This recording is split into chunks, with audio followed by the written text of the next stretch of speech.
Hello there, and welcome to Gooner U, where there are no degrees because the learning never stops. I'm Dove, a TA here at Gooner U, and my friend Keith is our stalwart, distinguished professor of Arsenal and football studies. Enter our classroom as we discuss the week's news involving Arsenal, Premier League, Champions League, and international football, all from the perspective of a couple Americans. This week featured two home games in the Champions League against Paris Saint-Germain, who we refer to as PSG, and in the Premier League against Southampton. Hello, Keith. Hello, Dove. Normally I'd say something pithy and funny here, but I got nothing tonight. It was quiet. It was tired this week, but worn out. But two good wins, two goal wins. So I'd say something in French, but I don't know French. I can just say oh. That's as much as I can usually come up with. I was just going to say something in French. But anyway. So before we get into those matches from this week, just a couple things to talk about. One thing, I was just browsing through The Athletic, which is something that I apparently do sometimes now. And You're welcome. I saw an article that was kind of talking about Ramsdale's transition away from Arsenal last season into this season and what that was like for him, which was it's a pretty short read if anyone is interested in that. There'll be a link in the show notes. Particularly relevant given that we played against him at Southampton this week. The most interesting thing about it to me was talking about the effect that it had on David Raya, right?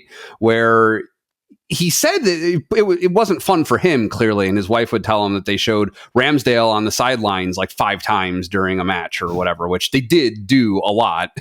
Like any time that Raya made a particularly good save or a bad mistake or whatever, they would show Ramsdale, which I do remember. But talking about the pressure it put on Raya too, which he didn't explicitly go into why, but I'm imagining it's just the pressure of proving your worth, proving that you deserve to be playing over the guy who has the number 1 jersey already. I imagine that wasn't great for his state of mind. And I wonder, could that be contributing to how much better it seems he's doing this season now that specter is kind of off of him?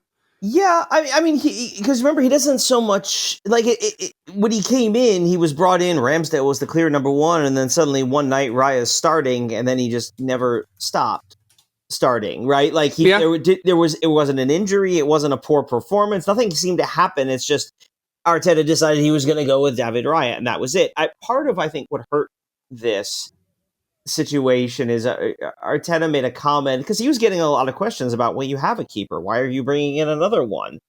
And he made this comment, and I'm not going to remember the actual words, but something to the effect of, like, at one point, why couldn't I just sub out the keepers? And so I think that didn't help, because now you get this case where Raya, if he gives up a bad goal, is Arteta gonna sub the keeper? I mean, which obviously we saw didn't happen. Right. and really doesn't happen. The second keeper is there in an emergency. Like if you're swapping the keeper out, it's because somebody got hurt. Right. So there, in that sense, you're not really dealing. In that sense, it's kind of unlikely, but still, it was kind of like I think that kind of contributed to the weirdness. I mean, Arsenal had its best season in years behind Ramsdale, and all of a sudden he is just replaced. And I think we had talked about at the time. There's it was George Graham, who was the manager before Arsene Wenger, with an interim caretaker in between. I think it was George Graham who brought in a keeper after a season they had done well, and he brought in a new keeper. And they asked, "Why did you do that? What was wrong with your current keeper?" And said, "No, this guy's better." Mm-hmm. And that's pretty much what happened. I think with Raya, he brought in Raya. Why? Well, because he's better than Ramsdale, and I think we've sort of seen that. I do think it helps too, right? And I do think not so much Raya's ability this year. I think a lot of that is just a little bit more maturity, a little bit more comfort, a little more practice, all of those kinds of things. I think last year, though, especially coming in, we saw, he took him a little while before the fan base kind of locked in and was like, okay, he's the guy. He really is better than Ramsdale. And even we did that, right? Those first couple of months was like, is that better than Ramsdale? What does he do better than Ramsdale? What does he not do? Does he fit our team? All of these things. And I think, I do think just in addition to all of that, and not so much that because Ramsdale's gone, he feels more comfortable. And it helps some guys need that. They need the backup to push them. They need that competition to really bring the best out of them. And some of them are self-motivated, and sometimes that competition that kind of competition doesn't bring the best out of them. They can be competitive on the field against an opponent, but the idea of fighting for their position doesn't always do the best thing for them mentally, and so it's kind of a weird position to be in. So I think Raya is competitive enough that he wants to improve and develop. He can do this without having someone breathing down his neck. Right. In the case of Ramsdale. Because Neto is not that guy. No. You beat me to it. The next thing I wanted to ask you about pertains to a new acquisition on my part. So I got, as I'm showing on our video right now, a U.S. soccer hat, baseball hat, ironically, I suppose. And I didn't actually notice this when I was making the purchase, but there's some stars on it that, because they're white stars and it's a stone / khaki kind of colored hat, they kind of blended in with it. I didn't see it till I was holding it in person. But 4 stars. Now, I know from us talking about this during the Copa and other things that came up, how the stars above a crest on a jersey mean championships won. Correct me if I'm wrong, the U.S. men's national team has not won 4 of anything as far as I'm aware, right? Well, the CONCACAF Gold Cup, we have like 7 of those. Okay. But no, they have not won 4 World Cups. They went to the semifinals once. Right. And it was 1930, so almost a century. No, what you have there is a cap for the women's team, which has won 4 World Cups and is legitimately consistently in the conversation as the best team in the world. So that is a cap for the women coming out of I guess would have been the 2019 World Cup, because they won. I guess that was their 4th, because they didn't win in 23, and that was kind of embarrassing. And then they won the gold this summer, so they're fine. But that's you can generally, that's the big difference, because I mean, obviously they make, they'll make shirts and stuff, and of course you have a women's cut for a shirt or different things like that. But in terms of representing the women's team, if it's got the stars on it, that's for the women's team. Right. And if it doesn't have the stars, that's usually the men. Interesting. I am now going to the New Era site to check if the other ones were for the men's team, and I just totally missed it and got the one I didn't intend to, but I'm not ashamed to wear it or anything. But it looks like all these are actually all the ones that there are some that do have the stars and some that don't. Interesting. Yeah. I mean, and the ones without the stars are theoretically just a general U.S. soccer, U.S. national team, because then, they don't have to necessarily represent any of them. But typically, if you have the stars to wear over, the crest, you'll put it on there. The only one really an exception there, I think, is England, who wears a silver star in their white shirt. The stars aren't a thing that happen in the English leagues, and so I just think the English don't like doing it, and they kind of do it because they, quote unquote, have to. But they clearly aren't big fans of it. The U.S., we love it. We would wear the heck out of a star on our shirt if the men ever won a World Cup. And the women wear the heck out of those 4 stars.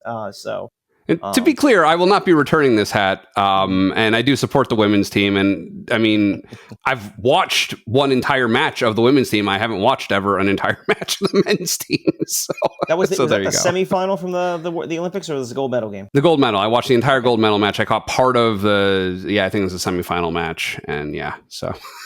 So it's interesting. So stars are only for World Cups won, but there's an interesting bit where Uruguay actually has 4 stars on there for the men, because they've won 2 World Cups and 2 Olympic gold medals. And these were won back in the early part of the 20th century, when the Olympics was actually considered a prestigious tournament alongside. So they get a special dispensation for whoever actually determines these things. Wait, so when you say dispensation, you mean granted by FIFA? Is FIFA actually monitoring stars on the jersey to make sure that they're not being misappropriated? I don't think I say dispensation. I don't think it's quite that stringent. I don't think there's any group that can actually be that stringent about it. Although I suppose there must be some regulation, because again, as we mentioned, England wears one, which I don't think they want to. I mean, I feel like somebody must sort of have said, some commandment had come on down high that you have to do it this way. But I know generally, the U.S. would be perfectly justified throwing a bunch of stars on our crest. Why? Well, look at the flag. We got tons of stars on it. There are some countries that it would make sense. And actually, the old version Yeah. of the U.S. soccer crest did have stars in it, but they were in the crest, the badge, as opposed to on top of it. Interesting. All right. So apparently, last week we neglected to talk about the League Cup draw. We mentioned it in our short talking about the status in the League Cup, but what happened with the draw for the later rounds? So the draw was pretty much, it wasn't after our game. There was another game that started like a half hour after us. The last of the games of the third round, once that was finished, they did the draw. So the draw is, we head to the fourth round. We will be away to Preston North End, which if you're a history buff, these are the only two clubs ever to go undefeated in an entire top division season in England.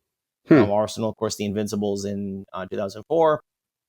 Preston North End did it back in the 1880s in the very first season of the Premier League, or excuse me, what was the Football League, Right? And the first division, whatever we call it. So yes, the two of us are it. Preston North End is now, I believe, in League One, or maybe they're low in the Championship. They're a lower division side, not quite as low as Bolton Wanderers. Mm-hmm. No, I just looked up. They're in the Championship. They're currently. Okay. So.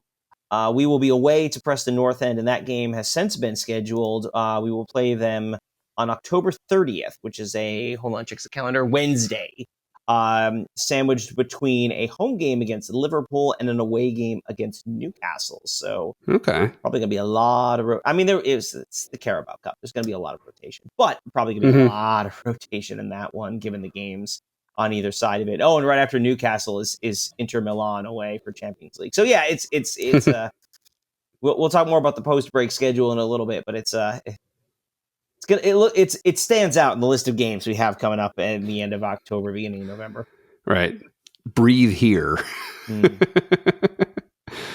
All right, so why don't we talk about the PSG match? So this went well for us as our second match in the Champions League for the season. It was on October 1st, a midweek match. We ended up beating PSG 2-0. So good result there. So our first time winning a Champions League match this season. We drew in our first one, a scoreless draw. Yes. So yeah, it was a fun one. So yeah, Paris Saint-Germain is a pot one team, the champions of France several times over the last few years. They are talent-wise quite impressive. We talked about them a little bit. Unfortunately, the only name that popped into my head was Achraf Hakimi, the Moroccan outside player, but they have quite a few of them, quite a few well-known players, a lot of very young players. They've got some talent. Interesting one, though, they were missing a key player, Ousmane Dembele, who plays for the French national team, actually was last seen. So you may remember the rather ridiculous circumstance that led to the injury to Calafiori in the last international break. Yeah. Yes, that's where Dembele. I knew the name Dembele from. Yeah, okay. that's Ousmane Dembele. But he did not actually play in this game. He apparently was essentially suspended for, I believe they said something like violating team rules, which usually means he missed a meeting or mispracticed or did something hard to necessarily say what that is. But yeah, he was not there, and he's a critical player for them. But at the same time, they are. It's hard to say rebuilding because they have a lot of really talented players like they did last year. They're probably going to win the French league again.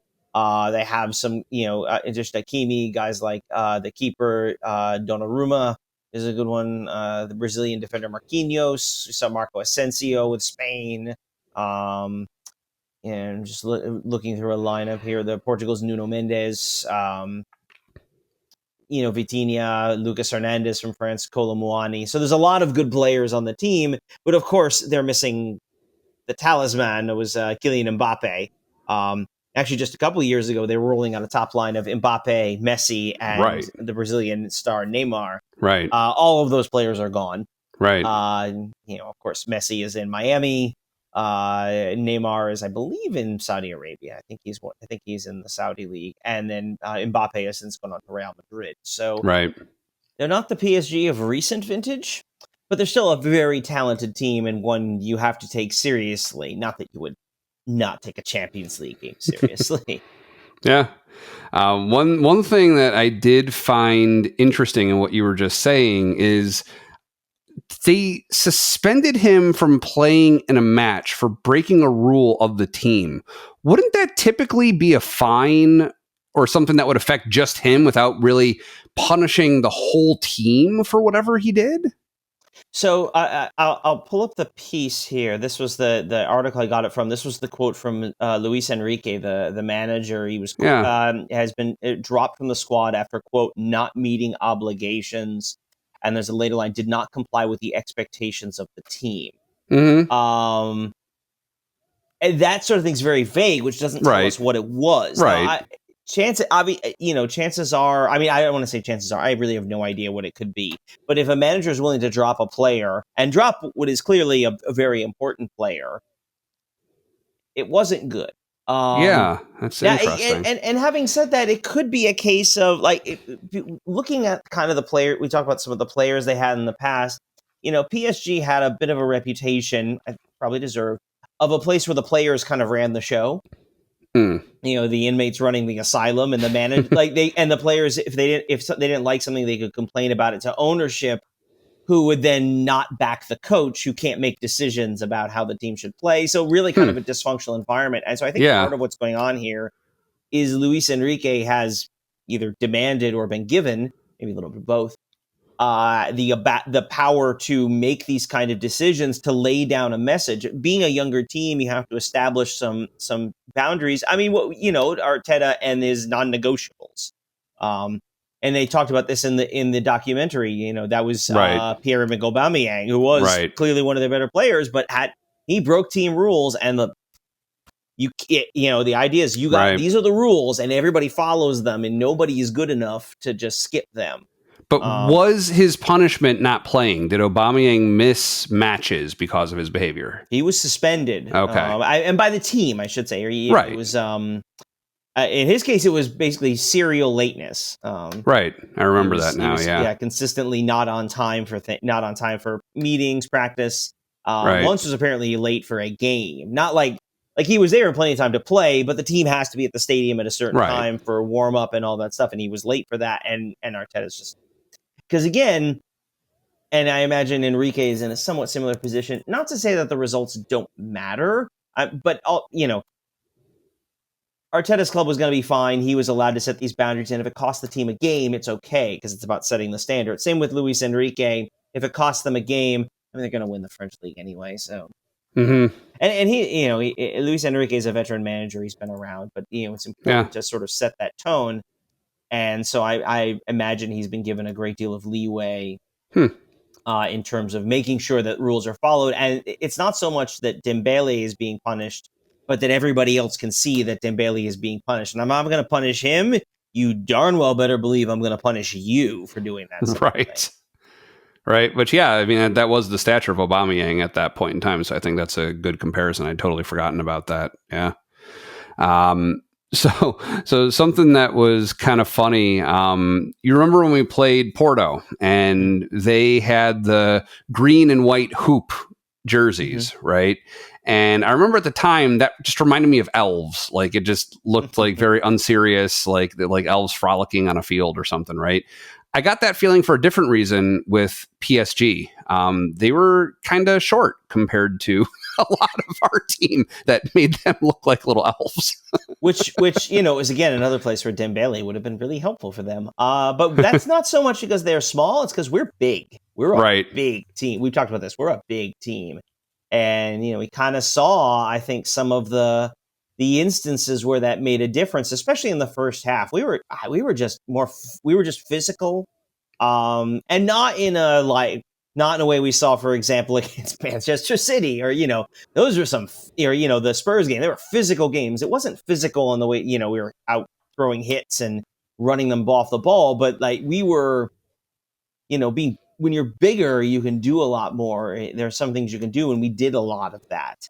Especially in the first half, I thought we, kind of exerted our authority over the game physically. And one of their few players who is big enough to really challenge, especially in the air, is Donnarumma, who did not have a good half. I think it's fair to say did not have a very good half. Yeah, so we scored both of our goals in the first half, and then just defended the clean sheet in the second half without scoring more or conceding. I don't know how much it makes sense to talk about the Havertz goal. I mean, it was nice. He ended up in the net after that leaping header he made. But Havertz is becoming a real force to reckon with. That's for sure. Yeah, I mean, he just and I think Donnarumma mistimes his jump a little bit. Havertz just beats him to the ball. It's a good finish. Again, kind of embarrassing for the keeper, but a really nicely done for Havertz. Good run from Trossard to sort of set it up. Oh yeah, and set up the cross. Yeah, the way he dribbled like toward the box, that was really nice on Trossard's part to set up that play. I noticed that. Yeah, I mean, and he's, we don't want to. He's obviously not a like for like substitute for Odegaard, because there is no such thing as a like for like substitute for Odegaard and what he does. But Trossard, I think, is a guy who's really kind of sees that opportunity that Odegaard being out of the lineup has given Arsenal, and sort of put Trossard in that central position. I think he's really done a lot with it. Yeah. And as Martinelli, who was I think had a really solid game as well. I mean, honestly, in watching the game, so I was unable to watch the Champions League game live, owing to I have a job and I have to work during it. But I was unable to watch, so I didn't actually see that game until this morning. We were recording Sunday evening, and I watched this morning after, of course, the Southampton game, which I did watch live. And so I watched it both knowing what happened, sort of in broad, not just the score, but in broad strokes how the game played out. But also, I watched a lot based on some of the things I saw from the Southampton game, and so some of the things I was thinking about in some of the players I was watching. I have to say, Trossard was not actually one of them. But he and Martinelli, especially the little bits I was sort of checking in on them, I thought both had really good games overall. Especially the first half, I thought overall we did very well. I think we were deservedly up 2-0. The first goal, and then the second one, I think it's just kind of funny.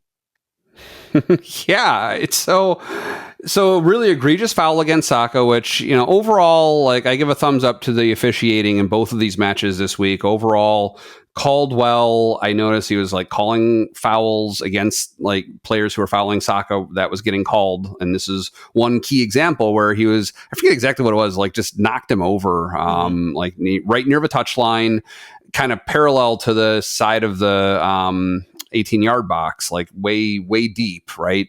To the point where this free kick from Saka was almost like a corner kick. It was very similar to a corner kick, just with, more line of sight to the goal, which mattered because the way this thing went in, it was like an arc up and through the chaos in the box. When you saw that the first time, who do you think would have gotten credit for that goal? Like, I didn't think it was Saka when I saw it live, like replay live. Yeah. And then even after the first or maybe the second replay, I still thought that it was Havertz or someone else. I think it was maybe Martinelli, whoever else was like kind of flying toward it to try and kick it in. I thought it was one of them who got the goal. There were about 3 or 4 people. Party was in there. I think my first glance, partly because the camera goes right to him, I kind of thought it was Party. Yeah. Or maybe an own goal, like it was the PSG defender gets it. But no, it showed on the replay. Yep, it just goes right through. I mean, Donnarumma is screened on that. He can't. And what I think, again, sort of watching it this morning, I think he's actually expecting either, I think it's Partey or maybe Havertz to actually make the play. Because you look almost where he's positioned, the ball, like he's positioning himself for a deflection. Definitely, you can see he's ready for that, waiting for it, the attacker to make contact, but the ball never deflects, and it just kind of drifts by him, which is it's got to be a sickening feeling for the keeper when you just in this sort of slow motion, just can't make that play. But very funny, and a deserved goal from a player who had one of many players who had a really good night. Yeah, but so it's just nuts when you watch that in slow motion in the replay, and you just see it threading its way through how many different pairs of legs before it ends up in the goal. It's just crazy.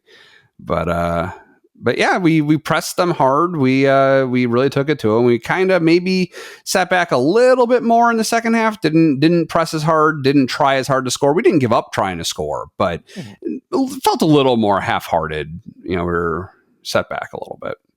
Yeah, and I think there's a couple things going on there. One of them, I think, is we were not being as aggressive overall. I think there's a little bit of, because we rolled out a strong lineup against Leicester on the weekend, and then we had this game midweek, and then we had another Premier League game on the weekend. So, I think it was.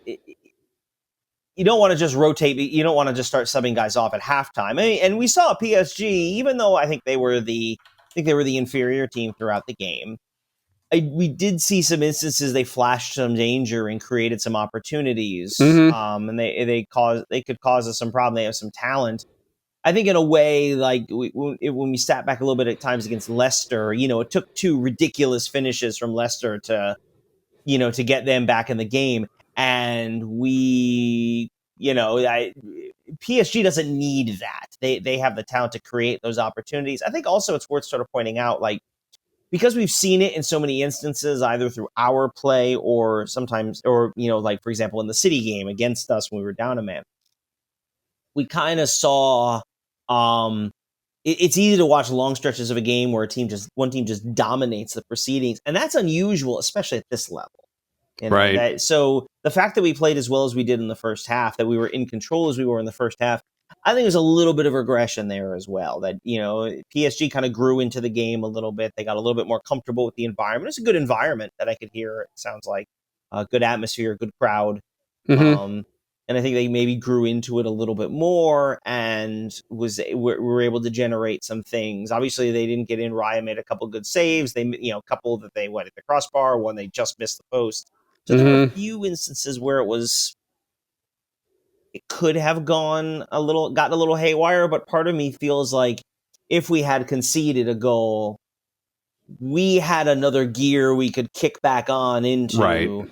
And if not score again, at the very least reassert our authority over the game. And that was a lot of the post game I saw. It was, it's kind of impressive for us to win while not really getting out of second or third gear. Like, there was definitely a throttled backness to our performance. This was not, this was not Arsenal at their best, and yet we could take one of the best teams in Europe and decisively beat them.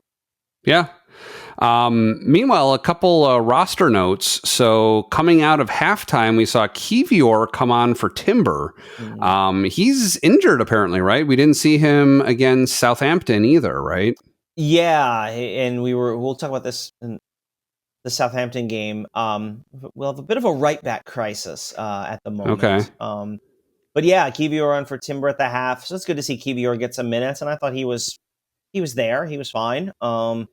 I think the big one, of course, was about after the hour, after 60 minutes, the debut of Mikel Merino. Yeah, without a sling. Yeah. Yeah. Hey, you don't need your arm to run, right? Right. But yeah, Merino came on. I thought he was kind of there. He was fine. Didn't do anything, at least as I saw, was particularly noticeable. Although, admittedly, for like watching a replay, knowing what was going on for the last probably about 20 minutes, I kind of was starting to do other things. Right. but overall, yeah, he came on, got some time. And then, yeah, the late sub, Miles Lewis Skelly came on, got a little time for himself. Saka came off, got some nice applause as he got to slow walk around the stadium. Yeah, he exited on the far side, right?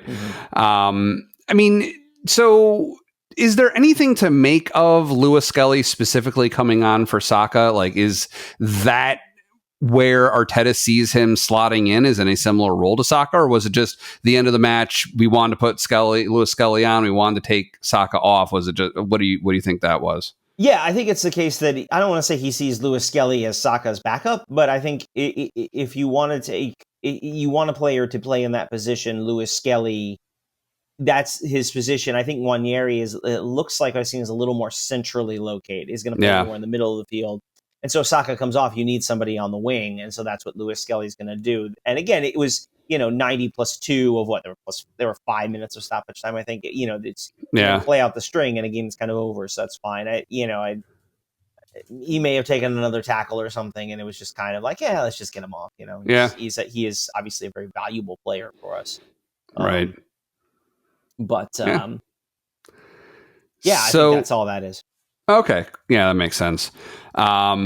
One thing I noticed, I think this is toward the beginning of the match they showed it, but I saw a bunch of shirtless PSG supporters in the stands. Now, this is something I've seen in American sports, like, the shirtless males, usually with the letters that spell out the name of the team, like one on each chest or stomach or whatever they're doing. There's some crazy painting and shirtless fans for PSG. Is that a Parisian thing? Is that a PSG thing or a French thing? Or none of the above? No, I think that was just a visiting fans thing. So, I mean, you think about it, you're a visiting fan. You're the kind of person who is going to go through especially in the Champions League, the rigmarole of travel and, especially going to another country. Now, granted, they're going from Paris to London. This is about as easy a trip as you can make in this kind of environment.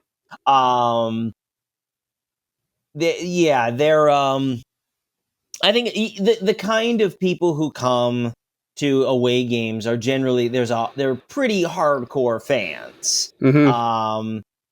Which, kind of like, you're the kind of person who's going to go through all of that to go there. And so you're going to get the guys who are a little wilder, but that's okay. They look like they were pretty much all dressed in black.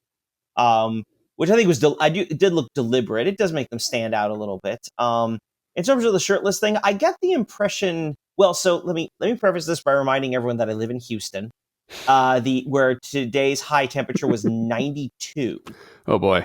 Yeah. So I mean, I wonder if it looked maybe a little chillier in London. Relative to me, certainly. Yeah. I am certainly. So, and a lot of times the shirtless fan thing is a thing, especially you do in cold weather, sort of to prove your toughness or prove how drunk you are, that, you decide that's how you're going to prove your toughness. So I think this was just young guys being young guys. I don't think there was anything. I don't believe there's anything. It would have been pretty impressive to see a couple of them actually spelling out Paris or something, but they didn't do that. So no. The other thing I wanted to ask you about is at one point, the commentators were mentioning that there was a pause for a VAR review for any missed penalties. Mm-hmm. And this may have been Saka's goal where there was so much going on. They wanted to make sure there was nothing going on in the box. But I must have missed that when we were talking about VAR before. Like, VAR can issue just a regular foul if it should have been a penalty, because I know generally we say that they can issue red cards, but not yellow cards or fouls, right? Right, but penalties are absolutely decided by that, even if they don't necessarily end in a. I mean, I think we've seen this a lot in the Premier League, right? Every time a penalty is called, you get the VAR to sort of double check it, right? Right. And so that's the case. Like, if they the referee may have said no penalty, but they can review it. And I feel like we've seen a couple of those involving Arsenal where the referee says no foul, and VAR calls him over and says, you should take a look at this. He looks at the replay. Oh, yeah, he clearly takes out the player, and that's obviously a foul. Okay. It's in the box, so penalty. Okay. Yeah, so they can do that. I think what they were looking at was what I recalled. It was somewhere in the middle of the second half. I forget who one of our defenders hit it, but it winds up knocking Calafiori in the arm in the box. Oh, that may have been it. Yeah. Now, we've talked about this, right? It's we've been critical of the officials at some moments, but it's important to sort of call out things, that missed calls that would have hurt us. I'm a little surprised they didn't call a penalty there. I watched the replay and again, it's because it's not there was a point where it was about intent. Was he trying to do it? And I don't think he was. I think his arm's out of his body. Is it ball? They say, is it hand to ball? That is, he's reaching for it, or is it ball to hand where it's kicked into him? But I think they got rid of that. Anyway, I was a little surprised they didn't call that a penalty. I think they could have easily justified that as a penalty, and I think we got away with one there. I don't think it would have really. I mean, you can't really say, obviously, well, they didn't score 2, so it was fine. Who knows? If it's 2-1, it's a different game, and I don't remember exactly when it was, but there was definitely enough time for them to have picked up a second goal. So I think we got away with one there a little bit, but yeah. You'll see that in the Premier League too, where they'll check some things like handballs, like fouls or dives, and it's just sort of and work with the referee to decide. So can they do that? Yeah, that's a pretty common thing. Okay. Cool. All right. Ready to get into the Southampton match? Just to wrap up this one. So, Yeah. arguably we have, we're 2 games down. Arguably, there are 2 of the tougher games. Our away pot 2 opponent, Atalanta, and one of our pot 1 opponents, PSG. Mm-hmm. So with our two of our toughest games through, we have 4 points. Yeah. And we're +2 on goal difference, 2 scored, none conceded. Now that currently puts us in 13th in the I almost said Super League standings. Freudian slip. But yes, it puts us 13th in the standings currently. Now, again, with 2 games, I mean, there are a bunch of teams with 4 points. I've got 7 teams with 4 points. And then the top of the table it's 7 teams with 6 points. So, I mean, we have a long way to go in all of this. Yeah. Shout out, though, to Aston Villa, who not only has 6 points and is, 4 goals to none conceded, but one of their most recent one was a win against Bayern Munich. So, right. Well done, Villa. Well done. And Liverpool, actually, we are technically the fourth rated English team in the standings, but but just looking ahead to the games we have, coming up, match day 3 we get Shakhtar Donetsk. That'll be in a couple weeks, and then match day 4 we are away to Inter Milan. After that, honestly, our schedule gets pretty light. I mean, we have Sporting still, but all of the sort of pot 3 and 4 opponents are coming later in our schedules. Mm-hmm. Yeah, so getting a couple games out of the way and getting results like that pretty early on is a nice. It's a nice place to be at this stage. 2 days into the competition. Right. Yeah. All right. So we had 2 home matches this week. We're continuing our stretch at home. This is what, our 4th or 5th consecutive home match? Just third. Third? Oh, I felt like more. Okay. No, it's 4th. You're right. I forgot Bolton, as one does. As one does, yeah. I forgot Bolton. But yes, it was 4. It's 4 home games in a row. Yeah, so this is our 7th Premier League match of the season, October 5th. We beat them 3-1. It was kind of interesting the way that this played out. They held us scoreless the entire first half. The first half ended, 0-0. It didn't stay that way for long into the second half, though. Yeah. I mean, I think we should start first off. So we mentioned the right back crisis. Yeah. So coming into this game, we had a number of players, all of whom play right back, who were not available. A lot of our defenders injured. We know, of course, about Zinchenko. Yeah. Tomiyasu was on the bench, just coming back. Came in late, yeah. Ended up coming in late, right, but still is clearly not ready to start. Right. We have Calafiori, who we know got a bit of a knock in the last international break, so is probably not 100%. We have Kivior, but other than that, you're just trying to think through our right backs. Timber picked up something clearly in the Champions League game, and he is still recovering from obviously having done his, I think it was his ACL or his knee last season, so that's going to be a bit of a thing. Obviously, Kieran Tierney is technically still on the roster, although he's not ready to play currently. There was someone else I'm thinking was one of those. And Benjamin White, who's we saw him up in the stands last weekend. Apparently, and this had kind of been mentioned before, had a knee injury for most of last season, was kind of playing, not on one leg, but definitely playing a little bit hobbled, which, really kind of underscores how good he was last year, to think he he wasn't doing it completely healthy. But honestly, the one of those I'm truly disappointed at is Benjamin White, mostly because I really wanted to see him and Ramsdale go at it on a corner kick. I'm disappointed. I think we're all a little disappointed, including probably Ramsdale and White, that we didn't get the opportunity to see that happen. Right. So it wound up with, this was a blast from last season, Thomas Partey playing right back. Oh, okay. Which I thought he was okay.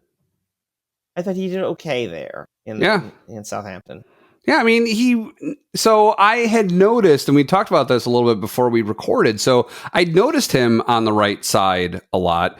And like thinking about it from that perspective now, like he was doing what Ben White does a lot of the time, kind of helping move the ball up that side and ultimately kind of feeding it to Saka to make a goal attempt. He did that a few times. That was good. It felt like he was a plausible replacement over there.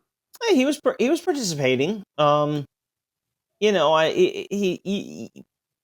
I thought he was better there this game than he was in the couple games we saw him play right back at the start of last season. I thought he was a little more comfortable there, and we sort of talked about it. He continues to play a lot of minutes, which we've been a little skeptical about him doing, but I think he acquitted himself pretty well overall. It was interesting because my instinct would have been that he was going to do a lot of what we sort of talked about Zinchenko or some others doing on the left side, that tucking into the midfield, and then you would see Partey tuck in to the midfield again to sort of play his regular role, but sort of act as the right back. But it was kind of interesting, as you pointed out, that he was really doing a little bit more on the outside, and Saka running in. Part of it, I think, though, was, we took a lot of chances in the first half, but a lot of them were blocked. I mean, Southampton defended us really well, really kind of cut down our opportunities. And if you notice, you look at Saka, every time he got the ball, there were two defenders right there with him. He was being consistently double teamed all game long. Which is smart on their part. Yeah, it makes sense. And I think a portion of Partey's movement is part of like figuring out ways to get Saka space. Like, can he drag defenders around and pull some with him so that Saka has a little more space, both with and without the ball, especially given Jorginho was there sort of in the central midfield. But for Jorginho is, for all the limitations we talk about Partey having, Jorginho has more of those is even more limited as a player. I don't know. I think the real interesting one was looking up top, where we went with Jesus, Havertz, and Raheem Sterling at the top. So no Trossard, no Martinelli. They were starting on the bench. What do you think of that? Because that got a lot of comments of the group I was with. Well, yeah, I mean, it seemed like it worked pretty well. It was interesting that, if I'm remembering right, Havertz was playing centrally and Jesus was on the left side where Martinelli would usually be, right? Yeah, a little bit more like that. Yeah, I mean, it kind of goes with what I was talking to somebody about this week. One of my assistant coach on my youth soccer team, who's a Liverpool fan, but I won't hold it against him. He's a nice guy. Mm-hmm. So we were talking, and it seems like Havertz is really starting to get a lot of attention as being like one of the better players in the Premier League, and becoming like a notable goal scorer, and where, like he's plausible as maybe not even in this game, not even a false nine, just like the number 9 almost, right? Oh yeah, I mean he doesn't fill the sort of the typical false 9 in the sense that we talk about he doesn't play as someone who starts as the out and out striker but continually drops back in the midfield. Havertz doesn't do that. He's running around the box almost more like a little bit more like a traditional 9, but he's not as centrally focused there. He moves and drifts around and tries to find space to play in. But yeah, he's definitely sort of come around and been a good player. I will say, I think probably what was impressive about him in particular is not just that he scored again, but when he scored. So mean, we came out of the half and Southampton, a tackle on Sterling. And, I didn't think Raheem Sterling had a particularly great game. He's okay. He's a talented player. He's got some good things, but he gets dispossessed pretty easily. There was a little grumbling for a foul. There was no foul on that play. He just gets dispossessed in midfield, and Southampton comes down and scores. And all of a sudden, a game where you're dominating, and all of a sudden it's 1-0 the other way, right? And that's. And then not 5 minutes later, they push through, and Havertz finishes with authority. That was a shot with intent. Punch that ball into the back of the net. And, there's something to be said, not just for scoring goals, but when you score them. Yeah. Because we could definitely see, certainly even last season at points, to play as well as we did and not score, And then just to give up one quickly the other way is kind of that gut punch and takes a lot of wind out of your sails. 3 minutes. We were not going to let that happen. I mean, like less than that of playtime, like almost half that time in between was like celebration of their goal. I mean, I'm just looking. I see it as their goals. Cameron Archer 55th minute, and then Kai Havertz 58th minute. I mean, 3 minutes.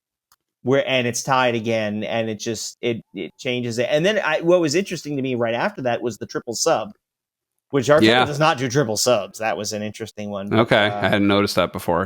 Sterling off for Martinelli, Jesus off for Trossard, and Jorginho off for Mikel Merino. Yep.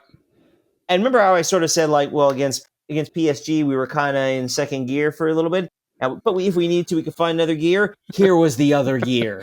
We found it. I mean, those guys, and it does kind of raise an interesting question, right? I mean,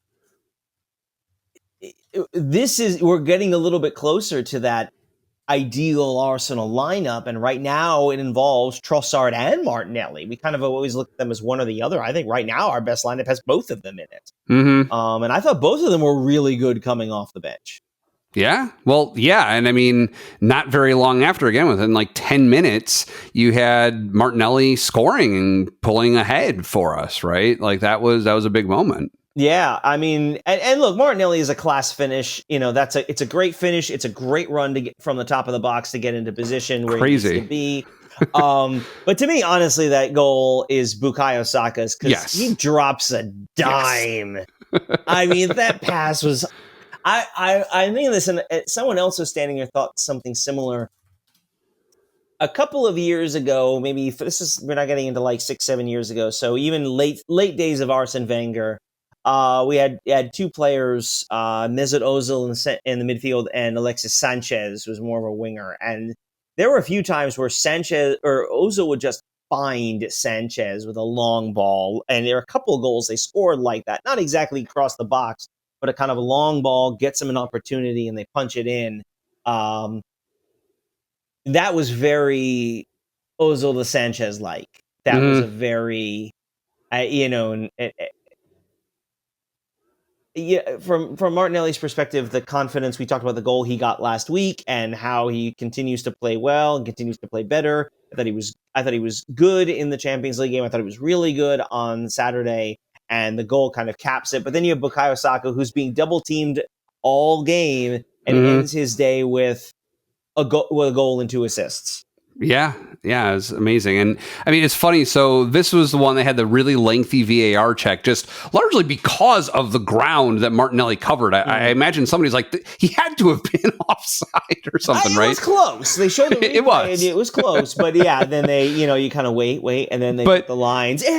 But yeah, they finally it took them forever to draw the lines. I know. But so what was crazy to me about it is offsides is allegedly coming right after now. It is October now, so they were saying that they're testing it out during the international breaks. Hopefully, this is like the last international break where they're testing it out, and then it'll be here soon. But But the reason I'm even bringing up the VAR was just because, so we had the freeze frame of what Martinelli looked like at the moment Saka kicked the ball, and that guy was like, I don't know, 30 angles up off the ground. He was leaned so far forward to move himself that fast. It was just nuts looking at that.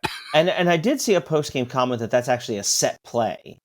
Okay. They worked on that particular, or a play like that where Saka will drop the ball in the far post and Martinelli will make the run for it. And he is one of the fastest players in the league, so he can make those kinds of runs. So that's something they've worked on. And it was just just a perfect ball. He's right there. Boop, goal. Yeah. 2-1 to the Arsenal, and then all that's left at that point was just the exclamation mark. Yeah, which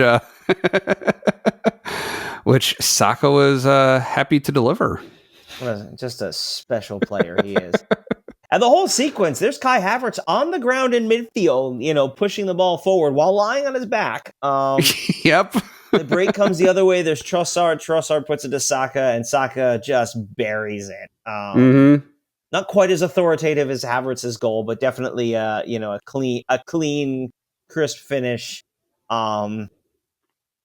Boy, he's so good. He's Mm. so good.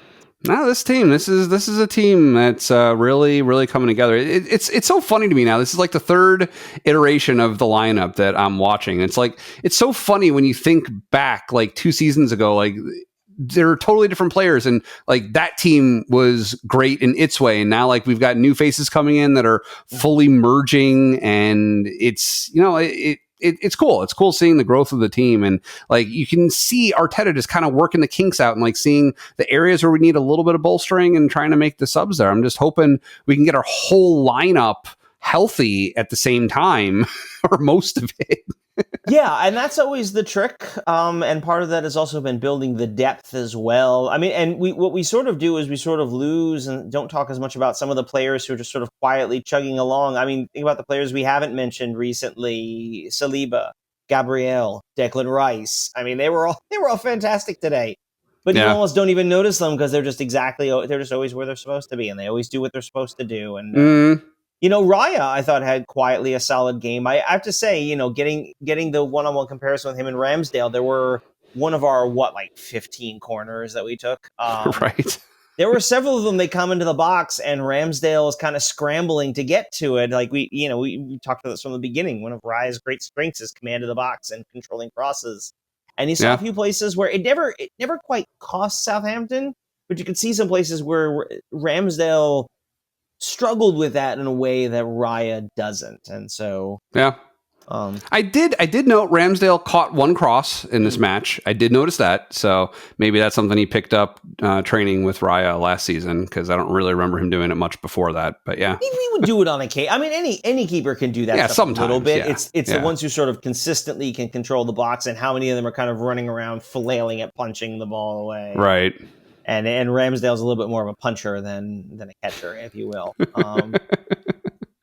So what did the pub make of the ref making Declan Rice adjust the position of the ball when he was going to take the corner kick in stoppage time in the first half? I can't repeat some of the things that were said. I mean, it's just, okay.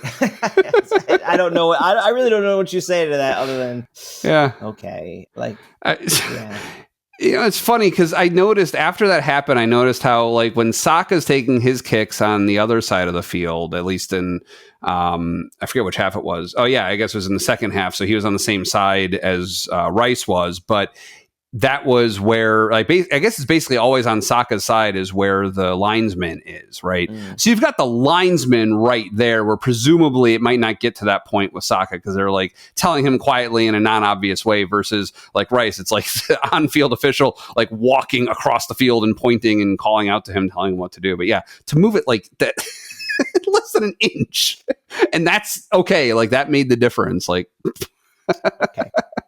okay. We're good. We're good. We get that taken care of. Okay. All right. Yeah.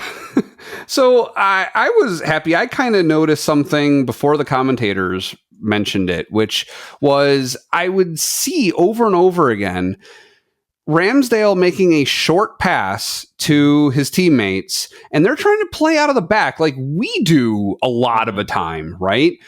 But almost every single time we get the ball away from them on their own side, if not in their own box. Yep.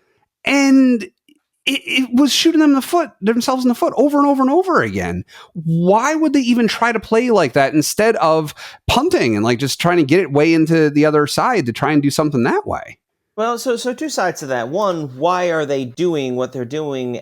The argument is, well, that's how they play. I mean, that's how Southampton got themselves out of got themselves promoted. That was the style of play they've picked up. Okay. That's what they developed, and there is something to be said, especially. And Southampton typically has a reputation, certainly in the last, I'd say, decade plus, of being a place where you get a lot of young players who wind up getting themselves. They play well at Southampton, and so they get a contract from a big club. I know Theo Walcott was an Arsenal one. Virgil van Dijk, the central defender for Liverpool, was at Southampton. They have a lot of those guys. So it's going to be a younger squad, and there's a benefit sometimes to, setting these boundaries. This is how we play. This is how we do things, and you are going to do this, whether it's there's a developmental bit to it. Sort of like we talk about Luis Enrique. Like, not to say the result doesn't matter. They're currently, I think they said, no wins, a draw, and 6 losses from their season so far. They're going down, man. They do not look. And it's going to be tough. And Burnley kind of ran into the same issue last year, that the style of play that got them into the Premier League.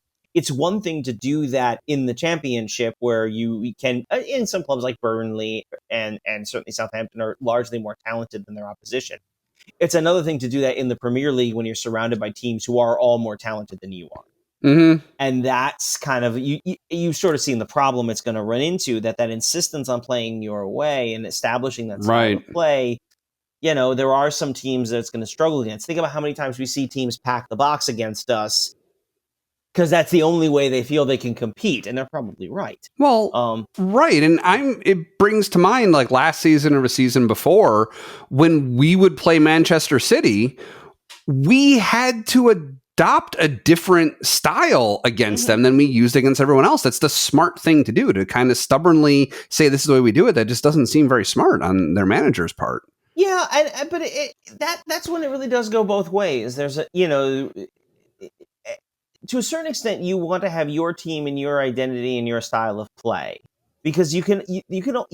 It's really hard to do a lot of adjustments, week to week, opponent to opponents. You have to have sort of a base system that you always fall back on. Then do you make context dependent decisions? Of course you do. And Arteta's been here now 5-6 years. Like he has players. They've been here for a while. Okay, we have practiced Plan A a lot, so we can spend some time on what Plan B looks like. That experience and that time gives you the chance to develop that versatility, as opposed to, like, you don't have time in training camp. Okay, let's institute the 3 different ways we're going to play depending on the types of teams we're going to see. You develop your system in your style, and that's how you play. Yeah. The other thing is, you mentioned, well, why don't they just hoof the ball into the middle of the field? Well, that is a guaranteed way to give it back to all the big guys we have roaming around the center of the pitch. Like, minus that guy they brought on. Who's that guy they brought in? It's like this guy. It's like 6'8". I must not have noticed, actually. They brought on some guy late. Okay. It was I think it was Onuachu. I mean, he's like 6'8". Wow. Someone said he looks like LeBron James. Like, physically, he was a big dude. But other than that, if you're doing, sort of the traditional, just hoof the ball forward, the route one football, or kicking it to like a goal kick up to midfield, I mean, we have Declan Rice there. We've got, Partey there. We've got guys who are going to win those. Saliba. Our guys are going to win those duels every time. Mm-hmm. That's you really are giving the ball away there in a way that even not even trying to play it out the back wouldn't necessarily do. Yeah. One rule I wanted to clarify with you. So it's funny. So if you look at what our field markings look like in our youth soccer at this age, they're playing ostensibly 5v5. We've got a strong team that I've actually been having play 4v5 just to kind of make a little bit fairer competition with the other teams, and it's been going well. But if you look at the field markings, it's basically the midfield line, and that's it, because you don't have keepers, so you don't need a 6-yard box, an 18-yard box. I mean, the whole field is like probably 30 yards, so those wouldn't make sense.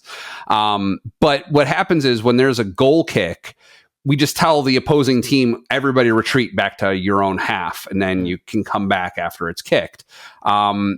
It looked to me, and I don't remember stating this explicitly before, but I was noticing it particularly in this match. It looks like the rule for 11v11 games is you need to stay outside the 18-yard box on a goal kick, and then you can enter the 18-yard box after it's kicked. Is that it? I think the rule actually is... And I'm trying to remember from a situation I may have there. I think the rule is you aren't allowed. The opposing team can't play the ball off a goal kick until it leaves the 18-yard box or another player plays it. Essentially, a defense. Okay. So basically, like, part of the reason you retreat is because It's not like the keeper can dribble out and you can chase him down and win the ball in a tackle. the ball has to clear the box or has to be in possession of someone else Right. before you can make a play. Right. So yeah, it's not so much that Yeah. you can't be in the box, is that there's no point to you being in the box. Right. And because Okay. because of that rule, like, players aren't going to stand in the box while the goal kick is being taken unless Yeah. they're the one taking it. And I say the keeper, it's whoever takes the goal kick. Right. The second player touch. I think it's the second player touching because the reason I noticed this is because I was noticing, particularly in the second half, you would have like the keeper and then one other player in the 6-yard box, and they'd pass to each other again, just kind of trying to play out of the back. Yeah. And we would have two guys on the edge of the 18-yard box. So as soon as that second player touched it, they were like pouncing, where it looked to me like they weren't allowed to enter the 18-yard box until after the second player touched it, basically. I don't think it's allowed to enter the box. I think it's a case of you're not allowed to touch it until that point. So they were holding that position, anticipating, well, maybe they're tricking us and they're going to kick it out of the box, and we don't want to close in on them until we're sure that that's what they're doing, that they're playing short. and part of that is they call it triggering the press, right? The part of it is you are there. You don't always press. Like, you don't always attack the ball carrier, but you want the ball carrier thinking maybe you will this time. Right. And so that by lurking there, you can sort of, or you don't attack, you kind of lull him to sleep, and then bang, you get him when he's not mentally ready for it. And so he's just used to seeing you there, non-threatening. Right. Exactly. Right. So there's a lot of sort of in the moment decision making and strategic thinking that goes into that. We talked about that with Odegaard and how Odegaard triggers the press so much. Like, Odegaard is part of who directs when Arsenal decides to press a team high up the pitch, closer to their goal. Odegaard does a lot of that, or I think is clearly sort of communicating that. He's, in a lot of ways, he's kind of an extension of Arteta's brain out there on the field, which is one of the things I think we're missing a little bit with him not being here. I'll say this, sort of following up what we talked about with Havertz and goal scoring.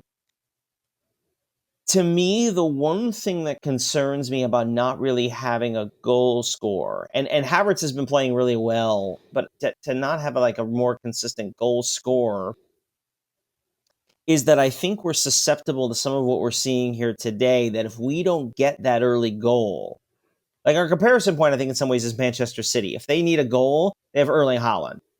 Like, he's already got 10 this season, which is absurd. He scored his 10th against us. I mean, presumably he's scored at least one since then. I got a couple more since then, right? I mean, to have that to have that player, that talismanic striker who can score goals, we don't really have that in the same way, and it makes me, the part that makes me a little nervous is if we don't score early on, the longer the game goes on without the goal, we open ourselves up. We're susceptible to that counterpunch. Mm-hmm. And we've got the depth, we've got the guts, we've got all of that. There's a part of me that always worries a little bit, because think about the games we lost last year. In most cases, we conceded a goal. We didn't score early and then conceded a goal and couldn't quite finish the comeback. Whereas the games where we were in control, we scored early. Think about how many games did we score in the first 10, 15 minutes. And all of a sudden it just picks up the game from there. And there's a bit about, not having a true striker or true goal scorer that concerns me. It's a bit of that. Somebody who can, but that's part of what I think what makes Havertz's goal so important. The goal, he's like, I talk about the idea of when he scores it. Right. We didn't give them a chance to settle in with the lead. We took the game right back. And as soon as there was an opportunity, Havertz buries it. And we're level again. And we're and so, he was basically doing what you're saying we want someone to do. And it seems to me, from observation and from articles that I was reading when I was browsing The Athletic, that this is what people are seeing in Havertz, is that he's growing into that role, whether he's being groomed or being allowed to do what he wants to anyways. But whatever it is, he's moving in that direction. So who knows where we'll be by the end of the season. Right. And maybe he does continue to develop into that player. But, again, I worry, if anything, again, you look at this team, you look at what they've accomplished. We're now early October. There's like a little less than 3 months to go in the calendar year, and we've lost 3 games since the turn of the new year, which is insane. So I mean, look, we are nitpicking a little bit at times when we talk about this team's flaws, but that's the thing that I sort of see that makes me a little bit nervous, and part of me wonders if Havertz can become that kind of player. He does a lot of things well, but I'm not going to knock the guy for, not doing this one particular thing. But part of me wonders, like, is he the guy? If we ask him to do that, could he do that? And if he can't, it is something we are a bit missing. And maybe that's just the roster we've got. Maybe that's just the club we've got. And we can, as we've proven, we can win a lot of games this way. We can do very well playing this way. So. Mm-hmm. But that's just something I see. That's something that sort of concerns me. If I get concerned, that's kind of the thing I get a little nervous about. But again, sure. we just racked up. We just, we went through this 4 games at home stretch, and we won 4. We won all of them. So yeah, we still have yet to lose a game in any competition this season. Yeah, and I mean, our streak of home wins, or at least not being beaten, extends into the spring from last season at this point. We've had a really good run at home, too. Yeah, it's actually, the impressive one is our away. We haven't lost an away Premier League game since 2023. Wow. Our one Premier League loss in the run-in last year was Villa, which was at home. Right. We did lose 2 Champions League games on the road, Porto and Bayern. We both losses away, but no. Again, our record pretty much everywhere is kind of awesome. So yeah. All right. So who is your player of the week? I have to go with Saka. We talk about sort of the understated brilliance, and I've sort of thrown in every week how good he really is and everything. I think he kind of even double teamed. I think more than even some of the other players. He was the one who could take this game by the scruff of the neck. He did it. He tortured the right back for PSG or the left back for PSG in that game for a good while. He's this week had 2 goals and 2 assists. Just a brilliant player. I think we've sort of said this with Odegaard about how indispensable he is. I think Saka might be our truly irreplaceable player. Mm-hmm. Like even Saliba, who's amazing, I think we could survive a couple games depending on the competition without him because we've got some reliable guys who can play center defense. I just don't know that there's anybody who does what Saka does as well as he does for us. What a player. What a week. And then a special shout out to Kai Havertz, who, again, we've had a lot of great things to say about today as well. Yeah. So full-throated agreement with everything you've said. And in spite of an instinctive dislike for picking who is clearly the best player on the team, like I would go for Saka had you not picked him. I generally prefer trying to pick somebody different just to have someone else to talk about and to kind of spread it around and put a highlight on somebody else. So I'm not going to pick Saka because we did just pick the same person last time because last week there's really no avoiding it. It had to be Ethan Waneri.